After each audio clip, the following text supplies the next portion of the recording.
imagine this. You're walking through the streets of Paris, but it's the 3rd century. Suddenly, you see a man, his head not on his shoulders, but in his hands, glowing with heavenly light. Who was he, and why did this happen? Saint Stories. Hey there, my friends. Let me introduce you to Saint Denis, the first bishop of Paris, a fearless missionary, and one of the most extraordinary saints in the church. His story is one you won't forget, and I'll tell you why he's always depicted holding his head.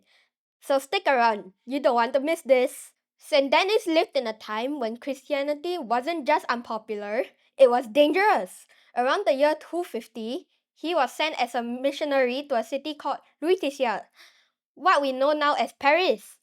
Denis was on fire with the love of Christ, and his preaching touched hearts everywhere he went. People were converting, abandoning paganism, and finding new hope. But this didn't sit well with the Roman authorities. Can you imagine it? The Roman Empire felt threatened by a humble man preaching peace and love. So, what did they do? They came for him. Saint Denis was arrested along with his companions, Rusticus and Eleuthерus. They were brutally tortured, whipped, beaten, mocked, all to force them to deny Christ. But Denis was unshakable. For him, Jesus was worth everything, even his life. The Romans, furious at his resilience, sentenced him to death by chopping his head off. Now, here's where it gets incredible. After Denis was beheaded on a hill that now we call Montmartre, literally the Mount of Martyrs, he didn't just fall lifeless. No, Denis stood up, picked up his own head, and began walking. He walked nearly 6 miles, all the while preaching a final sermon of hope and faith to the people around him. Can you imagine the courage, the faith it must take to carry on even after death? And here's something you might not know. Saint Denis is often depicted with 2 halos. One symbolizes his sanctity, and the other represents his martyrdom, his ultimate witness to the faith.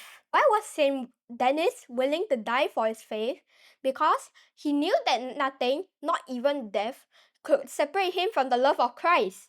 That's the kind of faith that moves mountains and apparently carries heads too. Saint Denis's feast day is on October 9th, a day to remember his incredible courage and faith.